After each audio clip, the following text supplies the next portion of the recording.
Oi, meu nome é Lucimar e hoje vamos conversar sobre força, coragem, vontade para lutar as nossas batalhas do dia a dia.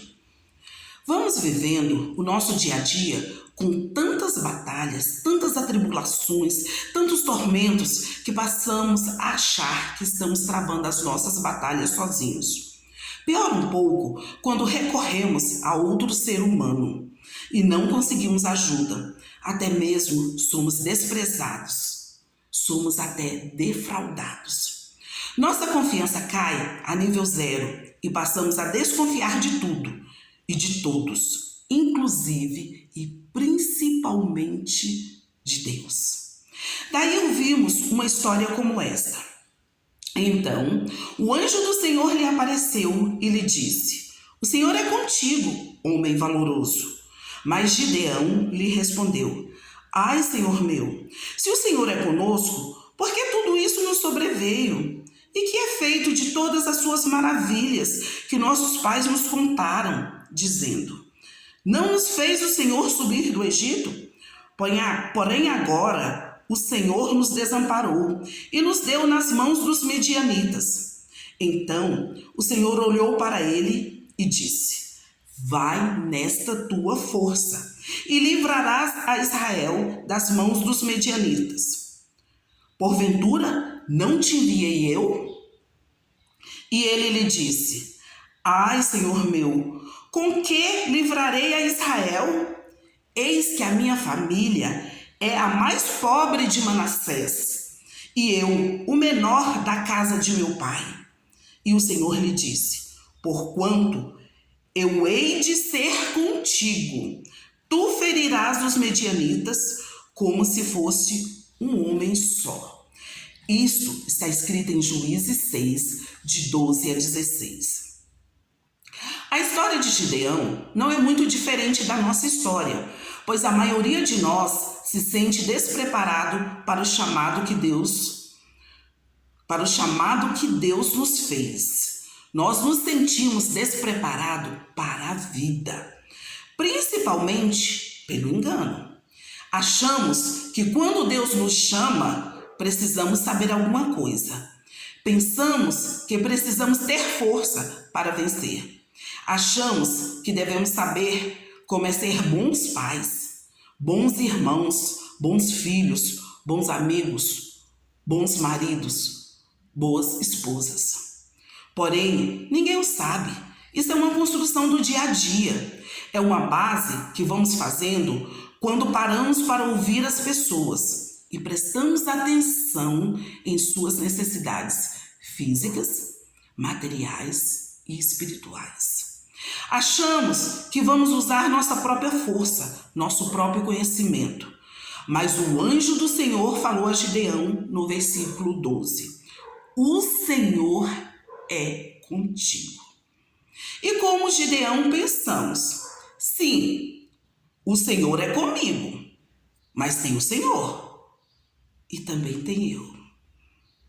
O Senhor é forte, mas eu sou fraca.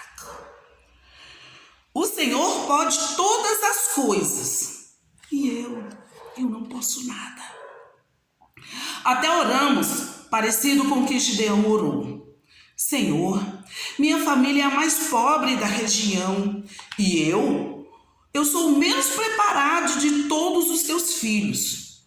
Dissociamos-nos de Deus, nos desligamos como se houvesse jeito de um filho se desligar do pai. Como se houvesse jeito de um filho dentro da casa do pai, Deus, deixar de ser filho. O filho pode até achar que é servo, como o filho não pródigo achava. Isso está escrito em Lucas 15, de 11 a 32, a parábola do filho pródigo. Um filho, por mais distante do pai, tem a essência desse pai. Por mais desviado do caminho que o pai lhe ensinou, que esse filho estiver, sempre terá a palavra de Deus lhe falando à mente. Se verdadeiramente um dia ele tiver sido filho de Deus. A essência de Deus, o caráter de Deus impregna em nós para sempre. Só o pecado tira isso de nós. E não é qualquer pecado, pois todos nós pecamos, todos os dias. É só quando o pecado vira rotina. É só quando abraçamos o pecado com gosto é que perdemos a essência de Deus em nossas vidas. Mas qual o motivo para isso acontecer? A resposta está em Lucas 6:45. A boca fala do que o coração está cheio. Então, se estamos pensando que somos fracos, incompetentes, em que fonte estamos bebendo? O que estamos colocando dentro de nós, através dos nossos olhos, ouvidos, sentimentos e emoções? Por que estamos nos enchendo de fraqueza? Por que estamos nos enchendo de doença? Por que estamos nos enchendo de medo? Por que estamos nos enchendo de tristeza? Será porque estamos deixando de lado a palavra de Deus, que nos diz que faríamos o que Jesus fez e faríamos até muito mais? Em João 14:12 está escrito: em verdade vos digo, aquele que crê em mim, esse também fará as obras que eu faço, e as fará maiores do que essas, porque eu vou para o Pai. Aí nós pensamos, nós vamos fazer obras maiores do que Jesus? Mas um dia eu estava assistindo uma pregação da pastora Tânia Teresa, aquela que faz o seminário de cura e libertação, o SILC. Ela explicou, não é que nós vamos ter mais poder que Jesus Cristo, mas que no tempo que Jesus veio ao mundo, em forma de homem, o mundo era menor do que o que habitamos hoje. A palavra de Deus também nos diz que somos fortes, que somos livres, porque o nosso Deus é que nos fortalece. Somos fortes porque o nosso Deus é forte. Somos livres porque nosso Deus nos libertou. Estamos vivos porque Jesus Cristo morreu na cruz do nosso lugar. Ele derramou o sangue dele. Ele foi ferido por causa do nosso pecado. As nossas transgressões foi que levou Jesus à cruz. Mas ele foi, ele sofreu, ele morreu. Ao terceiro dia ele ressuscitou. Subiu aos céus e prometeu que voltará para nos buscar. Gideão começou mal, se consertou, porém terminou mal. Mandou fazer um estábulo sacerdotal, fazendo com que o povo todo adorasse. Podemos começar mal, mas temos que ir crescendo.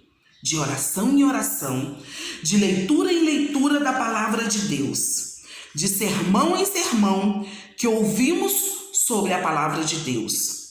Temos que nos apresentar a Deus com espírito voluntário a cada dia. Vocês sabem por que Maria foi a mãe de Jesus? Vocês já pensaram sobre isso? A resposta é simples. Simplesmente porque ela disse sim para Deus. Ela aceitou e obedeceu ao comando que Deus mandou para ela pelo anjo. Nós temos que sempre estar preparados para dizer sim para Deus. Temos também que estar preparados para quando o nosso inimigo, o diabo, vier nos atacar. Nós temos que estar firmes. Temos que batalhar até vencer o mal. Não com a nossa força. Nós não temos força. Porque sem Deus, nós não somos nada. Mas com a força do Espírito Santo de Deus, Cristo em nós, a maior revelação da nossa vida. O próprio Deus, através do seu Santo Espírito, vivendo dentro de nós. Essa é a nossa força. Que Deus te conceda